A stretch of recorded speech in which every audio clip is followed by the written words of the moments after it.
Judgment Day is here when a conflict between the Earth's mightiest heroes, the children of the atom, and the Celestials' chosen champions ends up boiling over. No one will be safe. With that out of the way, let's hop into Judgment Day issue number 1, Marvel's next big crossover mega event courtesy of Kieron Gillen. Alrighty then, so in preparation for covering this event, I actually read all 12 issues of the new main universe Eternals book, as well as the 3 special issues and the Judgment Day prelude issue. And man alive, am I glad that I did, because if not, there would be a ton of context that I would not have to understand this story. Like, for example, narration duty is handled by some unseen force. Now, in the main Eternals book, it's actually the machine that is Earth that does the narrating. We know that because its text boxes are in blue. Here, though, the text boxes are in pink, implying that this is some brand new omnipotent force that we have yet to meet. Now, as we join the story proper, we check on in with Iron Man Tony Stark. He's having lunch with former Avenger and member of the Olympian Eternals, Sersi. Now, the Avengers have been at odds with the Eternals ever since that group returned from the dead. The Avengers had moved into the body of a dead Celestial, and the Earth was almost twice destroyed because of what Sersi and her family were getting up to, once when Faustus tried to destroy the machine that was Earth, and once again when Thanos became the Prime Eternal. Yeah, a lot happened in that 12-issue series. And now the big word around the superhero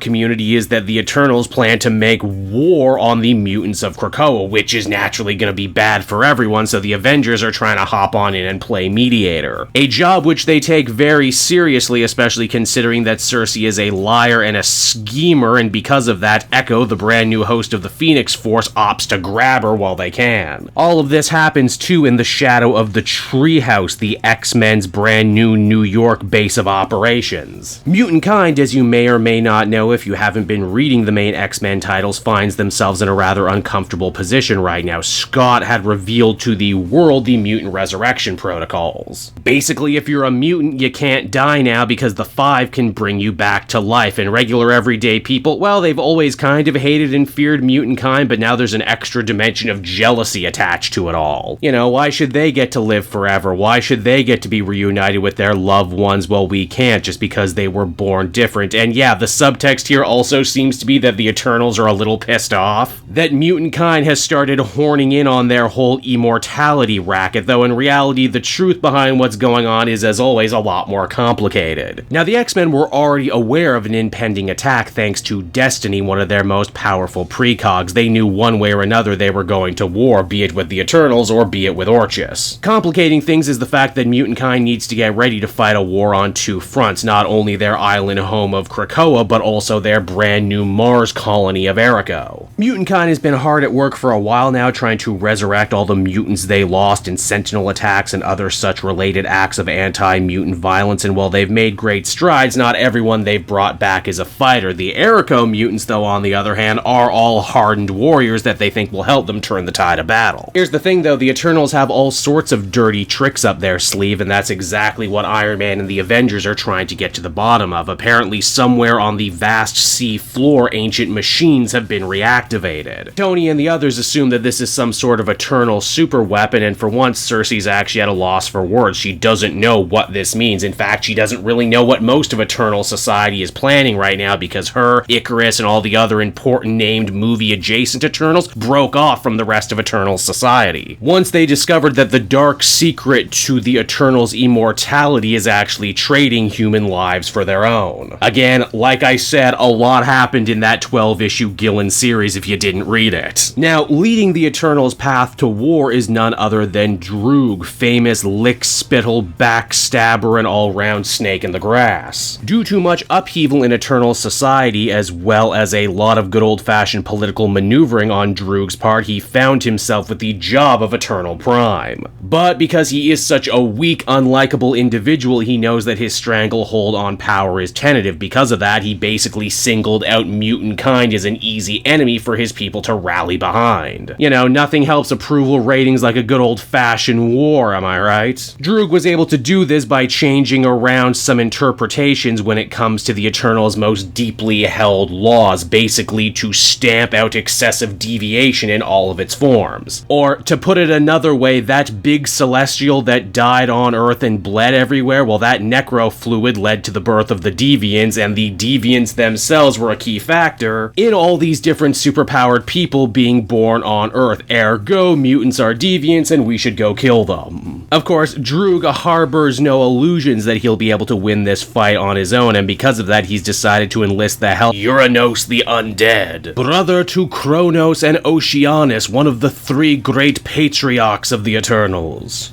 And also great-great-uncle to Thanos, which is why he looks like that in case you are wondering, though in reality Thanos actually looks more like him, but again, it's a whole story. Uranos is incredibly powerful on his own, but he also just so happens to possess the codes to the Eternals' great armory. He had tried to use the armory to wipe out all the deviants back in the day, but his 2 brothers ended up stopping him and putting him away. Droog plans to use Uranus as part of a 2-pronged attack against mutant kind. First off, they attack Krakoa itself. Originally, Droog had actually tried to drop a bomb on Krakoa, but because it's part of Earth and therefore part of the machine, he couldn't do it. So instead, he's decided to use the power of the Unimind, maybe the Eternals' most famous power, to attack all the different psychics on Krakoa. With them stunned and crippled, Droog sends in his most stealthy assassins, members of the Trix clan, including Jack of Knives. Their mission is simple: assassinate all the different members of the 5, in doing so stopping the mutants' ability to resurrect themselves. How did Droog know about that? Well, Moira, who is now a cyborg and working for Orchis, outed the identity of all of the 5, including her own son Proteus, as part of a bigger plot to get back at mutant kind for kicking her out of the paradise that she helped build. Yeah, Moira's motivations are really flimsy. They brought her back way too quick once Hickman was done his story with her, but hey, this is where we are now. If nothing else, we do actually get a really cool standoff between Jack of Knives and Wolverine. Logan ends up jumping on in and taking a ton of daggers to the face and body to try and save Hope from assassination. Ultimately, the mutants are able to repel the attack and only Egg was killed. Thankfully, he was sure to leave a few eggs behind, so he was easy enough to bring back. This certainly isn't the last they're going to see of the Eternals, though, as Droog himself says, oh sure, we lost this battle, but we're Eternals, we're immortal, we can try again and keep trying again until they're all dead. The battle on Mars, though, ended up going completely differently. Droog didn't send an army there, instead he only sent Uranus, who he freed for an hour using the power of the machine. Uranus really does live up to his name as one of the most deadly Eternals ever to live, as he single-handedly manages to glass all of Mars in an hour. He even has his own piffy little soliloquy: where the mutants brought life to a dead planet in a day, I will undo all they have done in an hour.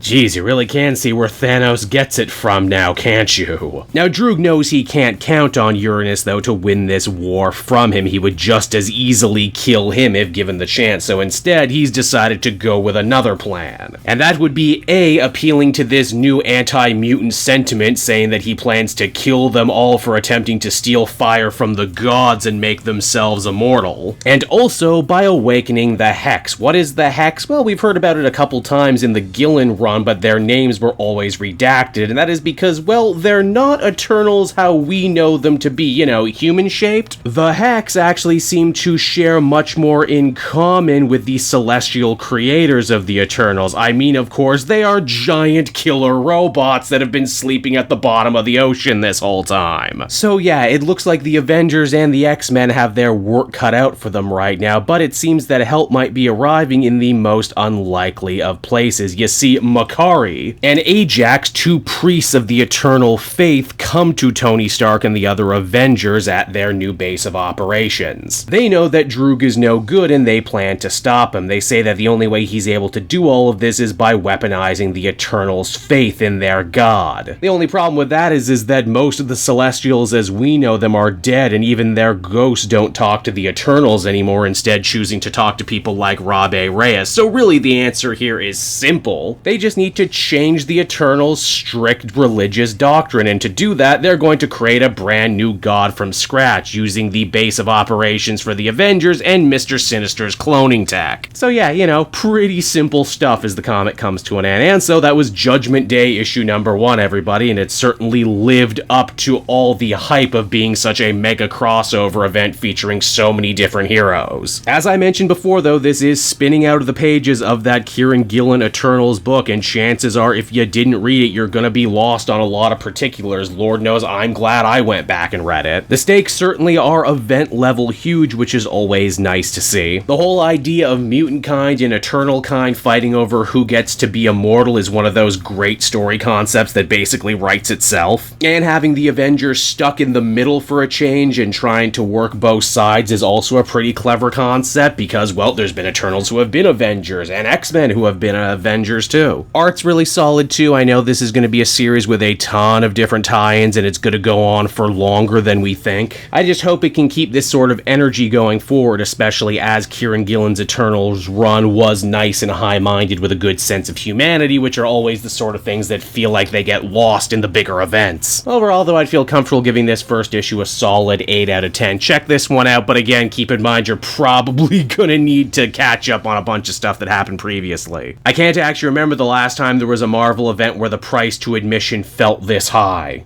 Hey there everyone, Cape Joel again, and I want to thank you so much for watching to the end of the video. As always, if you liked what you see, be sure to like, subscribe, comment. It really helps drive engagement and helps me out too. Also, if you are a patron, which you can become for as little as $1 a month, you will get exclusive content that no one else can ever see, and you'll get to see the Comic Multiverse podcast before anyone else too. You can check out all this and more down in the description. And until next time everyone, this has been Cape Joel, and I'll see you all next time. Cheers.